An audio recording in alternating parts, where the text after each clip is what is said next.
Hey what's up guys, it's average MTG player back at it again here for another video. Here we got more Ravnica Legion spoilers, my third, but before we do that, I want to talk about something for Commander 19, an idea.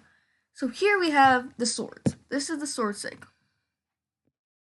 Here, each of them, the main two right here, Fire and Ice and Feast and Famine, most played in Commander. But I'm for Wizards, a proposal of an idea. How about we also get the ally? These are all the enemy colors.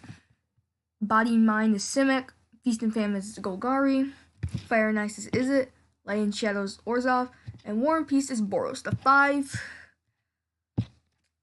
enemy colors, and each of them have a sword. But what if in Commander 19 we can finish the cycle? As something like maybe some decks get a few of them. Like if they do the 4 thing, then one of them's gonna get 2 and the other one's gonna get 1. But if they go back to doing 5s, then each of them will just get 1 sword. So I'm gonna lay out ideas right now for my ideas for the rest of the colors. Now, cause it's Commander, I'm not sure if any of them. Yeah, none of them. I mean, they could think of ideas, for more multiplayer interaction. But here are my ideas. So first, I'm gonna start off with the. I'm gonna start with the Demir one. I kind of like this one.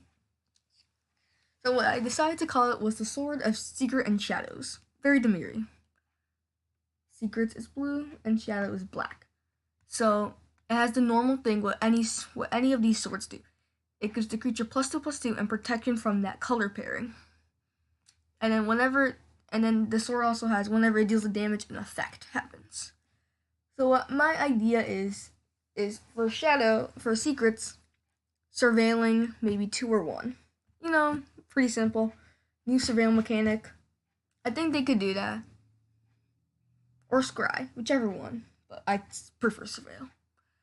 And then for shadow, this is a kind of interesting thing. You just make a shadow copy of a card. You put into play a shadow copy of anything on the board. So it's their shadow. So it could be a creature with an ETB, an artifact, an enchantment, and then it'll go away. So, that's your shadow. Or maybe I'm not sure if on the board. Or I'm not sure if that creature would disappear. I don't know, just something like that. Or like you make a copy of something, and it's called a shadow token, and it has that effect, kind of like that ish, I hate this. It's so dirty. Next, Azorius. So Azorius is called Law and Order, sort of law, not the show. So sort of Law and Order. What it would do is whenever so again, standard thing, protection from white and blue, +2/+2. Whenever it deals damage to a player, what it would do, I'd say, is it would tap down a creature and it would stay tapped for as long as the creature that just attacked does tap. And you can also choose not to untap it during your untap. So it can kind of detain a creature for however you want. So I'd say that's the white effect. Or the blue one, whichever one. And then for the other one, what did I have? I don't remember them. I didn't write them down, so. What else do I have? I also have bounce effect, I guess. You bounce something and then you tap. Alright. I'm pretty sure that's what I did. So yeah, that's for Azorius. So Demir and Azorius. And then I want to move into what do you have? We have Rakdos. Ooh, Rakdos. I kind of made this interesting. I'm not sure how good it's gonna be because it's kind of specific. Sort of chaos and destruction, or destruction and chaos. I think destruction and chaos sounds better. Sort of destruction and chaos. Again, protection from black and red. Whenever it deals damage to a player, it has like a mini chaos warp effect. So yeah, they shuffle it back into the deck, and then they keep revealing until they find a permanent with the same CMC as that card. So you might be thinking, oh, well, I mean, CMC or less, so it can't be higher. That same CMC or less. So yeah, because then they could just find if that's the only yeah. So CMC or less, and then for destruction, you would destroy a permanent with the same CMC or less as the creature that attacked. So you want to put on a big CMC creature, so you can destroy a lot of things. So a little specific, but I think it kind of works well. I think it kind of works well. I feel so.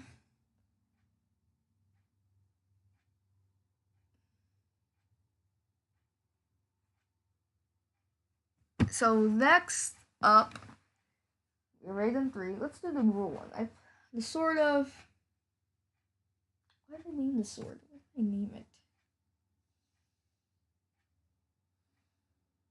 What I forgot what I named it, but I pretty sure I remember what it does.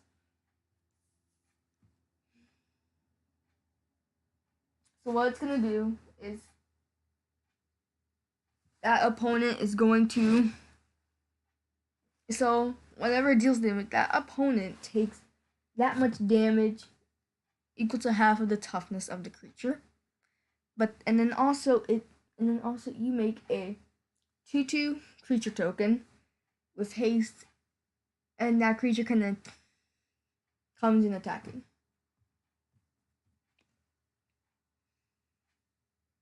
Like, it wouldn't work, so yeah, you get an additional attack, but only that creature can attack.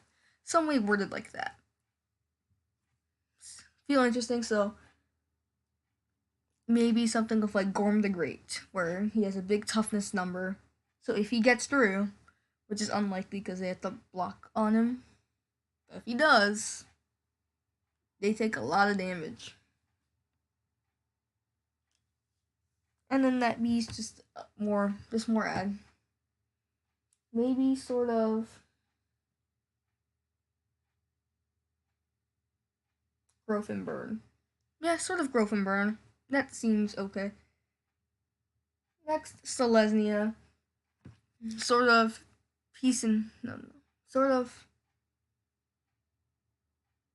community and harmony, I guess. No, sort of nature and harmony. That's what it's called. So, same thing, and then what it does is the person you attack makes a 1/1 elf creature token, and then you make 2 1/1 elf creature tokens. So you get 2, they get 1. So it's kind of a little bit of a, like, oh yeah, I'm just gonna equip it to the small thing, and then I'll attack you. You get a thing, and then I also get things, and you can just make it more like a politicking card, Like, oh yeah, you want a board here? I'll just attack you with it. I'll equip it on the small dude. I attack, and then you get a creature. So I mean, yeah, sometimes you want to make that deal. I just wanted to put these out as my ideas because I know you're all gonna roast me in the comments for these.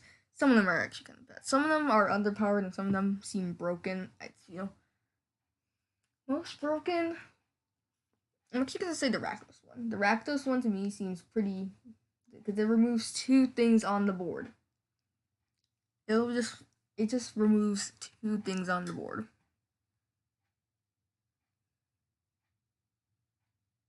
Like, that is pretty good.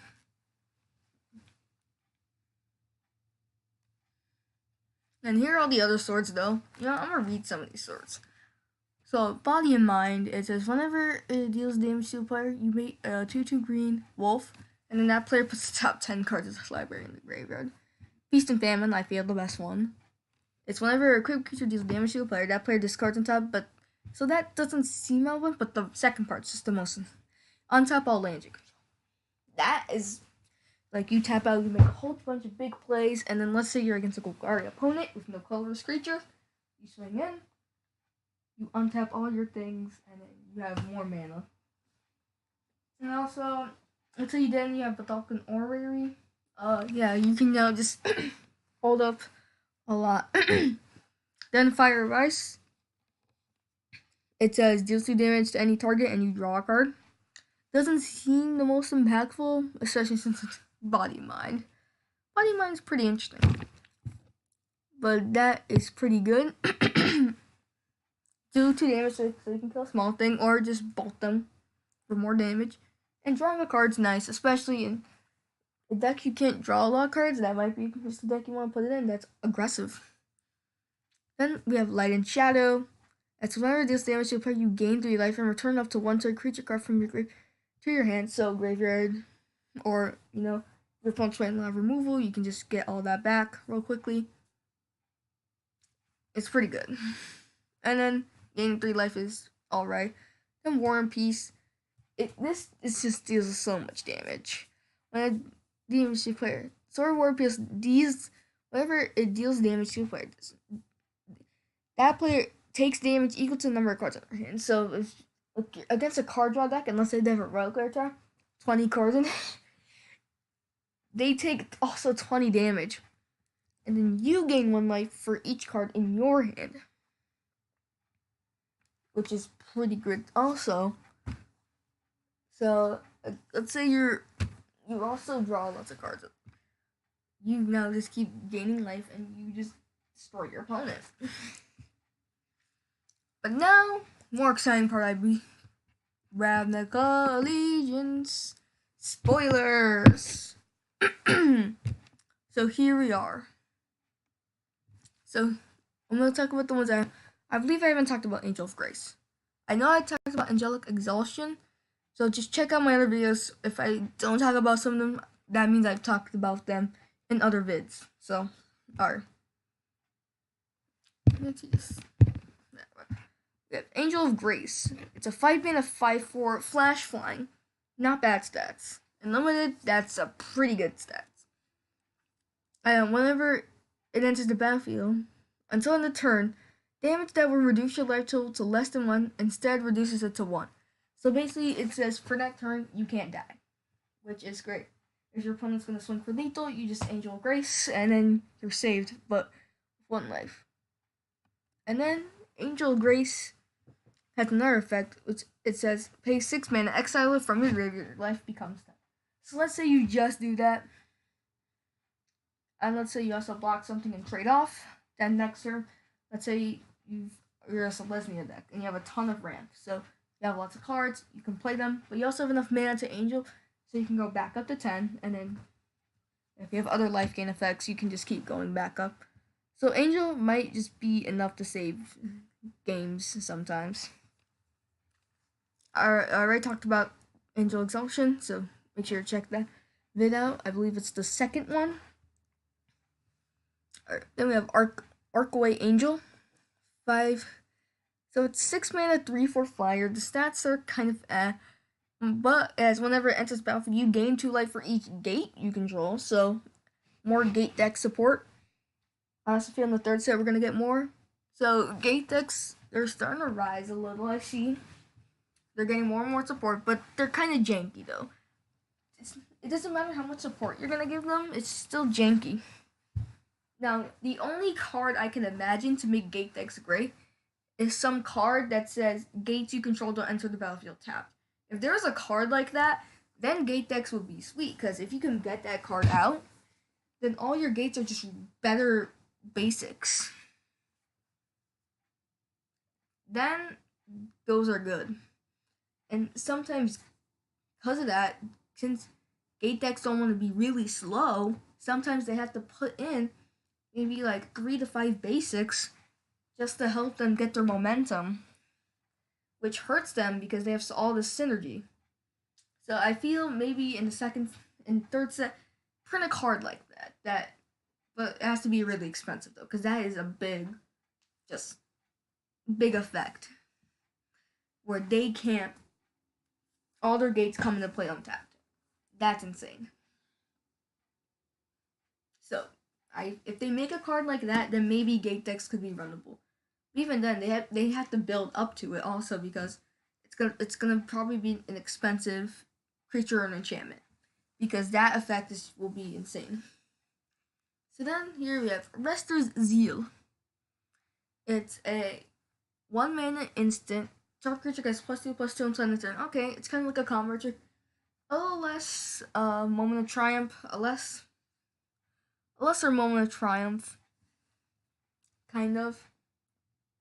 But here's the part. It has addendum, so if you cast a spell on your main phase, it gets flying. So maybe you just want to swing in for a lot of damage. You don't want to use it as a trick. Okay, I'm just gonna give it flying and then just smash you. But again, it doesn't seem too likely because Azorius is not really that. I mean, unless you're putting this in Orzhov. Then, guys, just so you know, for the pre-release, knock, roll, then die. That's me. I feel Riot is just so great and all their cards are nice. And I kind of want a lot of their cards for my deck also. That's also kind of why. We have Bring to Trial. 3 mana sorcery. Exile target creature with power 4 or greater. I'm just doing something real quick. I kind of want to compare this to a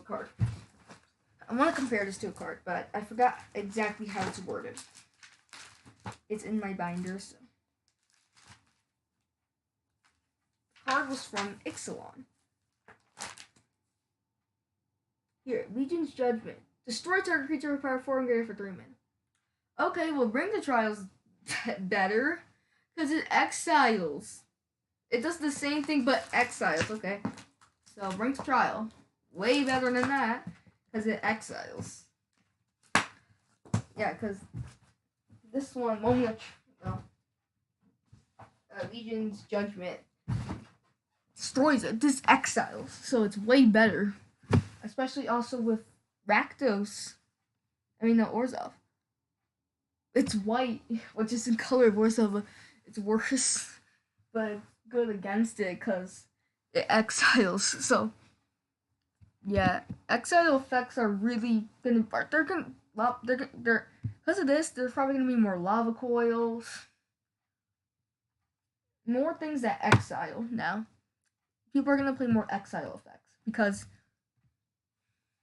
against afterlife creatures, those are so bad, especially if their afterlife numbers are like 2, 3. I'm not sure if there's any 3, but I know there's 2. Those are just bad now. Here we have Civic Stalwart. But yeah, that is really good. So we have Civic Stalwart as it's a 4 mana 3/3, and when it enters the battlefield, creatures you control get +1/+1 on the turn, so it's like a charge. It's not the worst. It's not the best. Definitely can help you get there. Just smash them. But still. We have Cordia Pegasus. It's a 2 mana 1/3 flyer. Not bad. Kind of wish 2/3 flyer, but still not terrible. And then 2/2 flyer, but that'd be fine.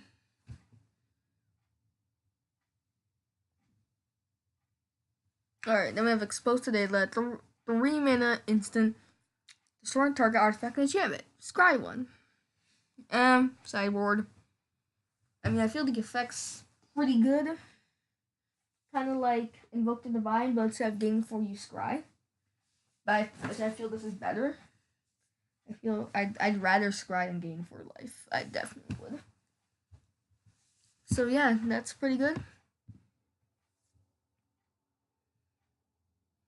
Here we have Forbidding Spirit. 3 mana 3/3. Okay. Well, it's 1 generic and 2 white, so it's a little harder to cast.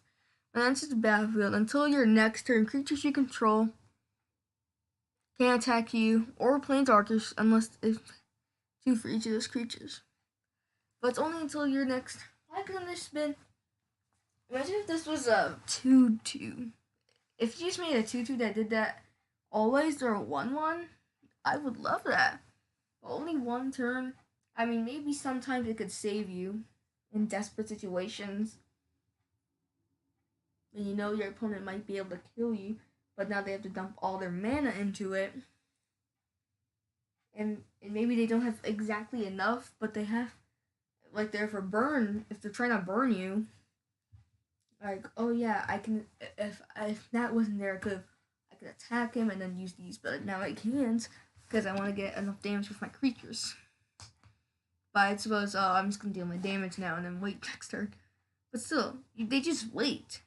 They just do they make all their plays. They establish their board up real well, and yeah, that's just real bad. It should have just been like the legendary from Daham, which did it. And yeah, it was only one, but maybe they could have made something more like this. I mean, it's just it's a ghostly prison and propaganda on the stick, but only for one turn. I just rather have one of those, propaganda or Ristic, propaganda, ghostly prison. What am I doing today? So then we have Hadaza Officer, 2 and white human soldier. When it enters the battlefield, target creature you control gets +1/+1 to end the turn.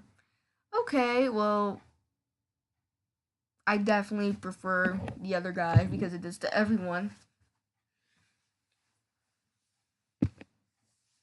Because this only does it to one. Yeah, it's still a 3/2, but no, still no. I'm still no. Like, no. Then we have I've seen this card. I like this. Hero of the Precinct 1. Precinct 1. When you cast a multicolor spell, create a 1/1 human creature. That's actually pretty good. You know, that could just start doing a lot of things. I mean, that's pretty good. Alright, then we have Impassioned or Orator. 2 mana 2/2. When another creature enters the battlefield under your control, gain a life. Okay. So definitely in the creature deck, obviously, you play that. Just keep gaining tons and tons of life. Life gain deck also. Yeah, pretty good.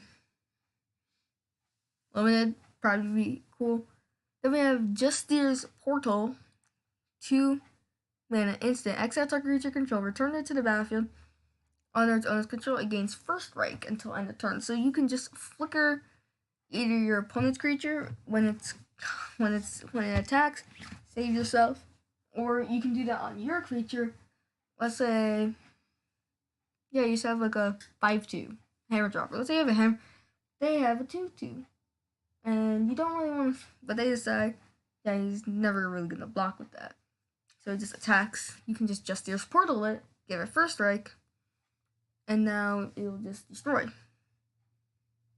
Or maybe Rat Colony Hired Poisoner, because then Hired Poisoner gets to deal the damage first, and then it will destroy the creature.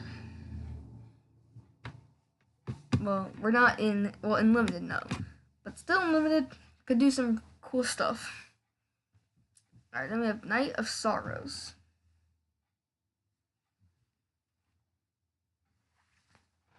Night of Sorrows here. 5 mana, 3/3. Can block an additional creature each combat. And Afterlife 1. I mean, kind of is like for Mixelon, Spiketail Ceratops, 4/4. 5 mana, 4/4 can block an additional creature each combat. This says Afterlife. So maybe if they send a 2/2 and a 1/1 at you, you block both. All of them dying and you get that. I mean, you kind of just gained even on that trade because you're up that because you 2 for 3. You 2 for 3 them. Yeah, you 2 for 3 them. If they do that, so they're probably not gonna do that. Honestly, this card could be annoying with that Afterlife, because if they attack both and you block both, that's 2 for 1 already, and then you get nothing.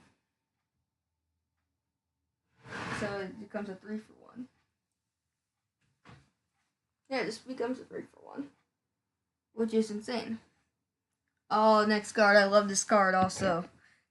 It's the Lumbering Battlement. 5 and a 4/5 vigilance. Okay. When it enters the battlefield, exile any number of other non-token creatures you control until it leaves the battlefield. And it gets +2/+2 for each card exiled with it. Okay. Here's the thing. Here's the deal with this card. If you're this card, like let's say you have a haste enabler, like a torch carrier. You just exile every card except your torch carrier, make this big, and then just swing in with it. Well, you use torch carrier to give it haste, and then you just swing in.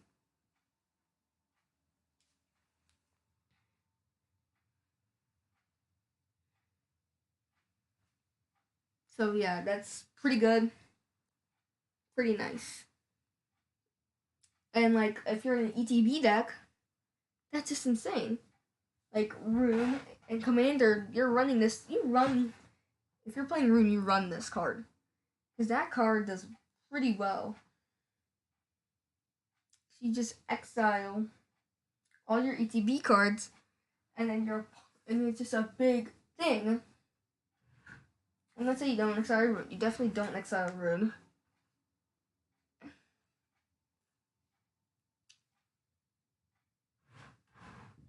But let's say, after you attack on the end of turn, I blink. Before you blink it, you get when all your creatures come back, they ETB, and then that comes back, and then exiles all your cards again. With Rune, that's insane. You can just lock the game.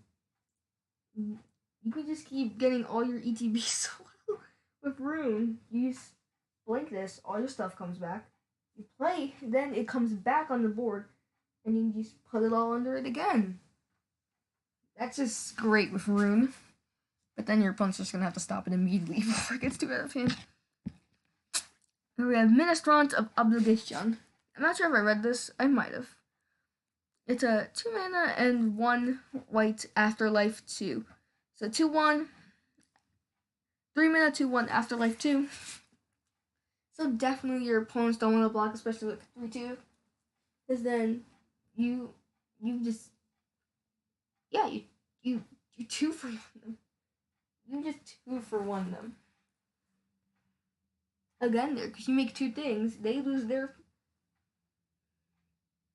I mean, yeah, you use that. Yeah, that's just insane. That's pretty good. I mean, it's uncommon, obviously. That it's pretty good. I mean, limited, yeah, but definitely not constructed, though.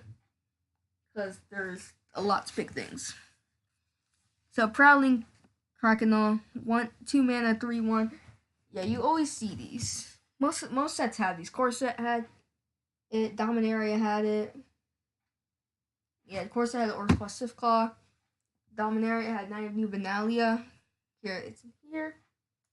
Ixalan had Raptor Companion, 3/1. There's also Merfolk in Rivals, which was a 1/3. I kind of like 1/3s better, though, just because they're harder to kill. They're more efficient, I feel, than these. But I know, limited. If you just want to fill up a slot, you could do worse, probably. Then we have Rally to Battle. 4 mana. Creatures you control get +1/+1 to untap them. So let's think about this. It's a charge. Charge is 1 mana. So 3 mana, untap all your creatures plus charge. Is that really something you want? I mean, maybe, because then you might be able to. Like, you attack, you do that, and then you just untap for the next turn to hold off. That sometimes, Unlimited definitely be worth. I mean, I guess they think it's good because it's an uncommon for 3 mana to untap all your things, but. Okay. Here we have the Resolute Watchdog. It's a 1 mana 1/3 defender. So it's defender, but that's also 1, so it can block your 1 toughness thing like that Ministrop, but then they gave 2 flyers, so you don't want to do that. Sacrifice it. Target creature you control gets indestructible until end of turn. So that's cool. You just get to. It's kind of like that knight, but that knight's better though, because I believe it's a 2/1. I believe it's a 2/1. Doesn't have defender, and you don't have to pay mana to do it. Yeah, this can do any of your creatures. That one you have to stick to one creature, but still, usually there's only one real important piece you want to protect. So I kind of like that better, but this is fine. Let me actually go check. I'm just gonna keep my binder because I just put it back where it was. Just in case I want to compare these all the cards. Here we are. Should be in the front.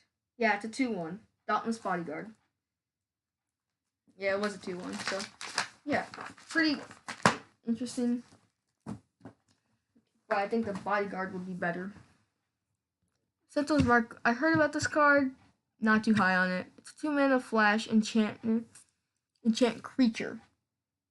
And enchant creature has +1/+2 and has vigilance. Okay. Not too bad. I mean, yeah, it could be served as a little bit of a combat trick. But it also has, when it's cast on your main phase, addendum, it gains lifelink until end of turn. I feel if it was permanently, then it'd be way better. I mean, that might be a little hard to keep track of, but that would be way better. But since it's only on the turn, not too great. I'd rather just flash this out as a combat trick.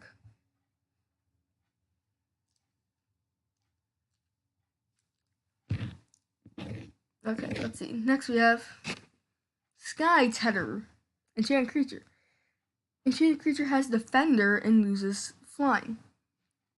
So, the more important part, obviously, is that creature has defender. That's the more important part about this card. Not the flying. I mean, unless you put this on the flyer, because then it can't block flyers, but still. But if you put it on the reach creature, you can still block flyers, though.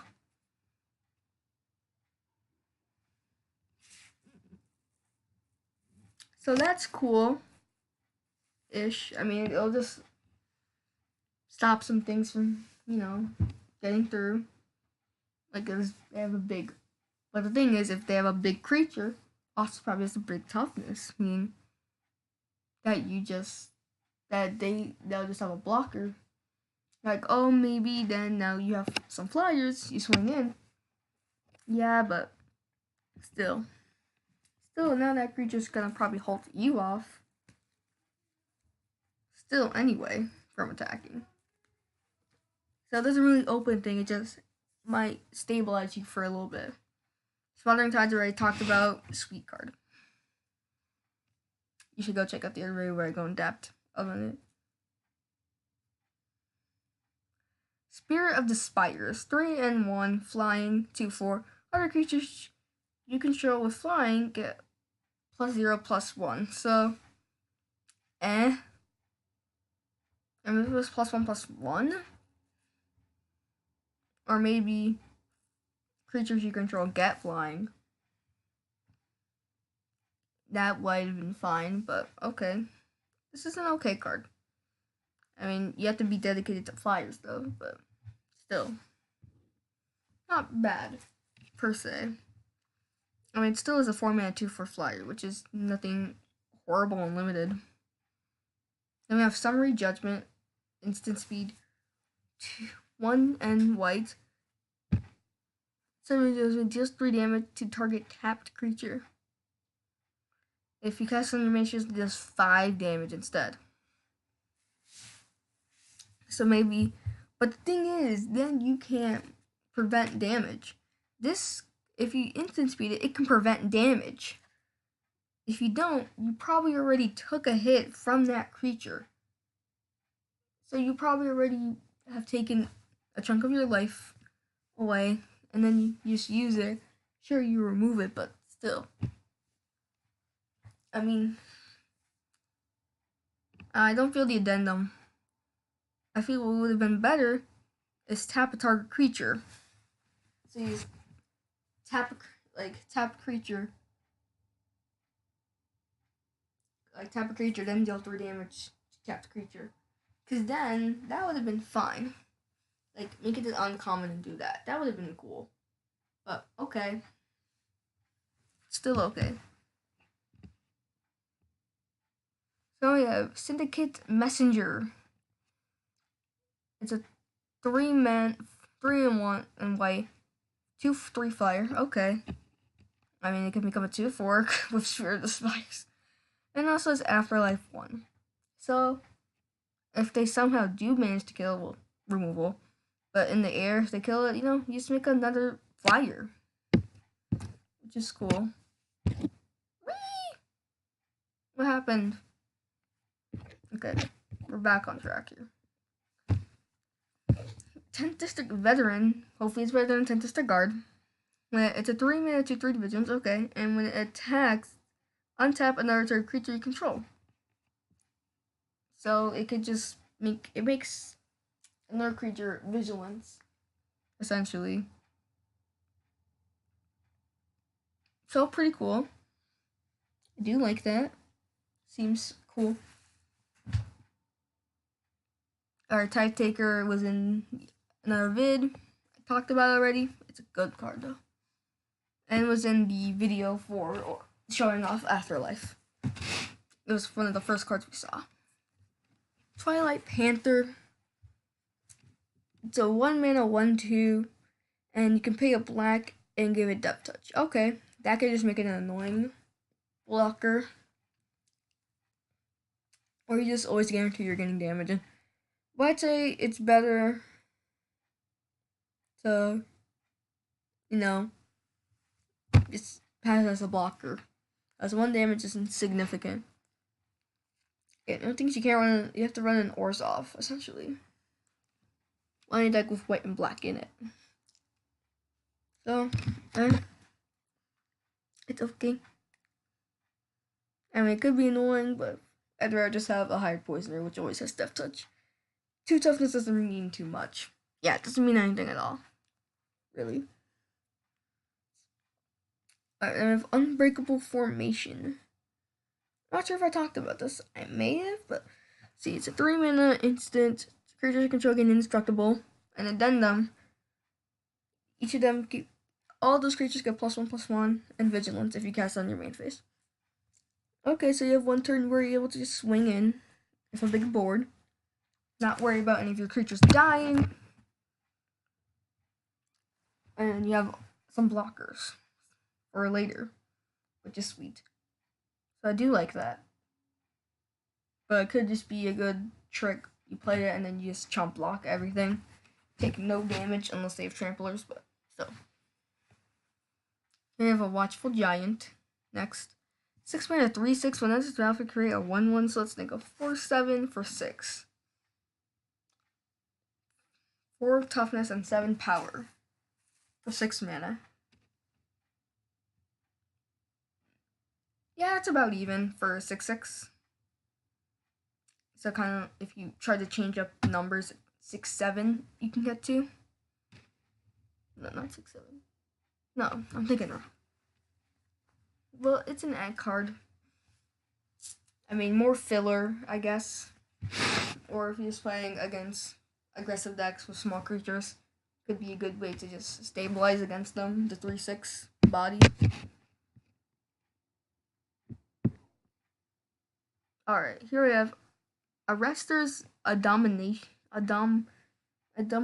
I think. 2 and blue. Instant return creature you control to your hand. If you main phase it, you draw a card. So it's a kind of a Blink of an Eye-esque card. Think about Blink of an Eye is better though. Blink of an Eye, it's 2 return to creature to its owner's hand, and kicker, you pay a 1 and a blue. So 2 generic, 2 blue. It does the same thing, but draw a card.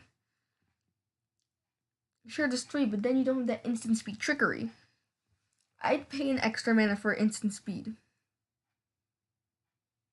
Or only pay 2 for the same effect. So, definitely think that card's better. This is still an okay card. Limited, could work well. But still. Benthic Biomancer, I'm not sure if I talked about this on but if I have, oh well. 1 mana, 1/1. Pay 2, 1 in blue to adapt it. So that's pretty cheap adapt cost. Make it a 2/2, and whenever 1 or more +1/+1 counters are put in it, it loots. Draw a card and then discard.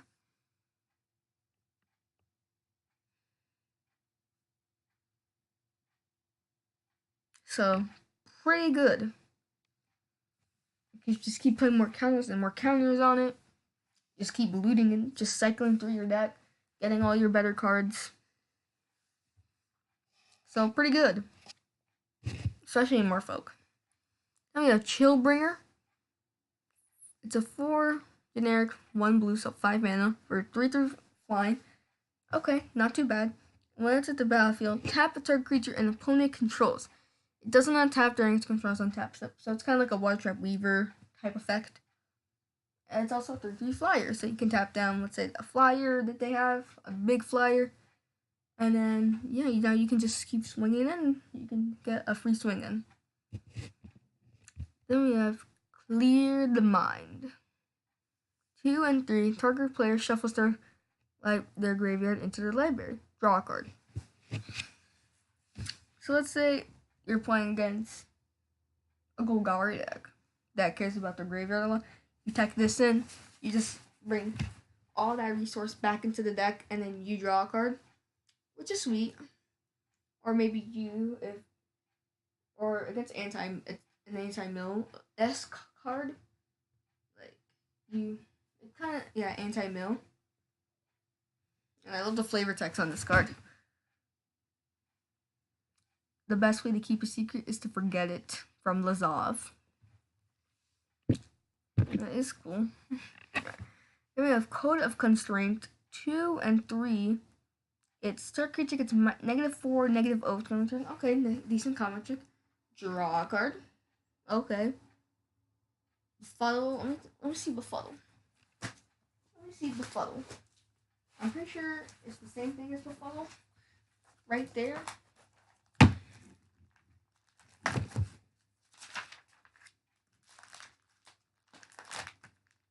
Yup, same thing as Befuddle. The first part, exact same thing, and it also has addendum, so it's better than Befuddle. Yeah, it is a uncommon though. Befuddle's only uncommon. Still, pretty good. Alright, it has addendum. If you cast a spell during your main phase, tap that creature. It doesn't untap this controller on tap step. Okay, but then why are you doing that?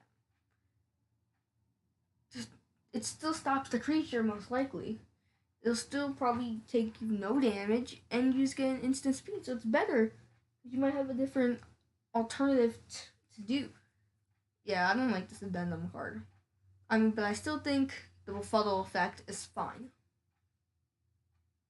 But maybe they have a real big thing. They just have a lot of counter synergy, and they compiled a big monster. They have that X card, they put it for like 8X.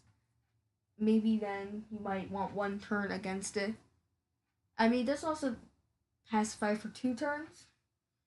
So I guess. But still.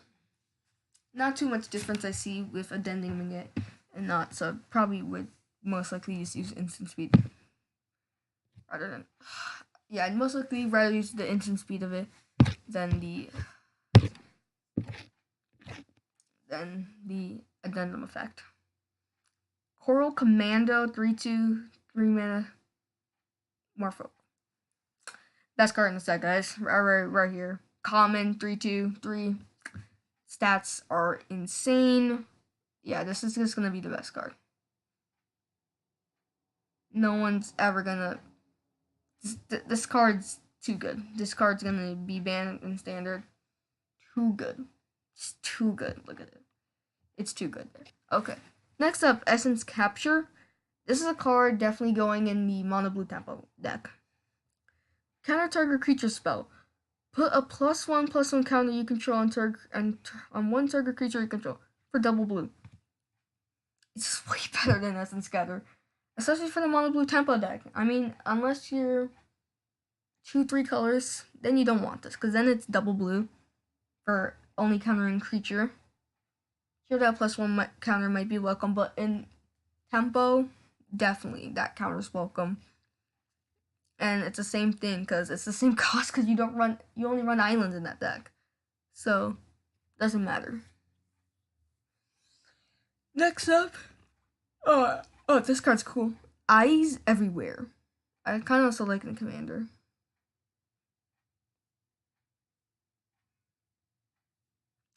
So at the beginning of your upkeep, scry one. Okay, kind of like a Thassa, except without the body. Indestructible body. But then, here's the thing. It is 5 in blue. Exchange control of Eyes Everywhere with target non-land permanent.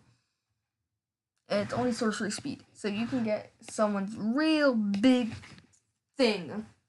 And in Commander, you know what's funny? If they're not running blue, they actually aren't allowed to use the card. So you just, like, let's say you're in a blue-black deck, and they are black-green.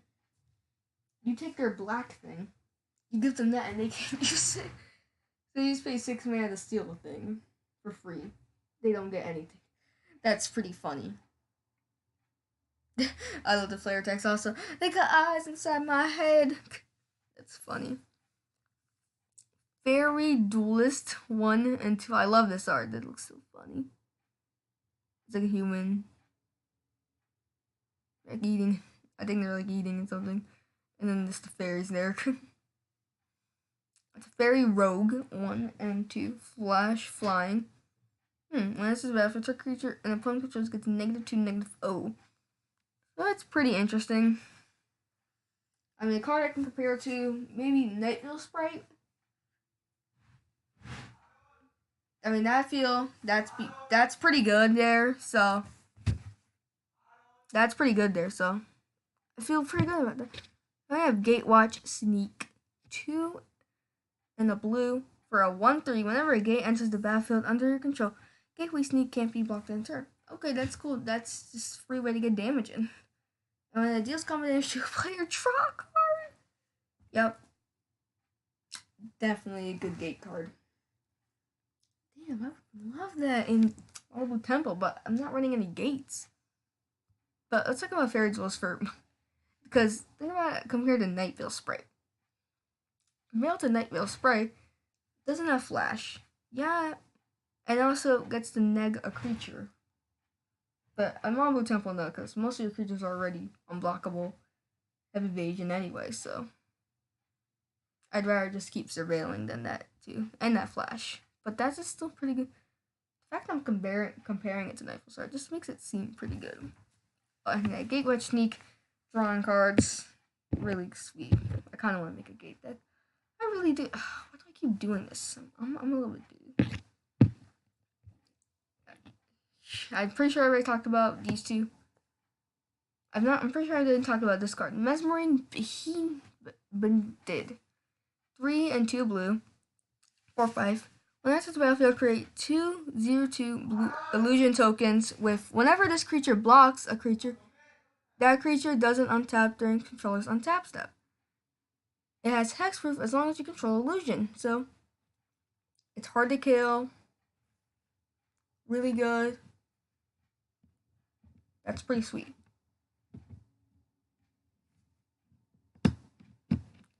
Oh yeah, Persistent Petitioners. 2, and a 1/3. As 1, tap. Target creature puts the top card of the library in the graveyard. No card. Tap 4 of them. Target creature puts the top 12 cards in the graveyard. And the deck can have any number of them. Commander, you can just run that. That's so cool, because now in Commander, you can run that. And then in Standard, mill deck. That's pretty funny. So I've already talked about all this. I feel we're going to split this up.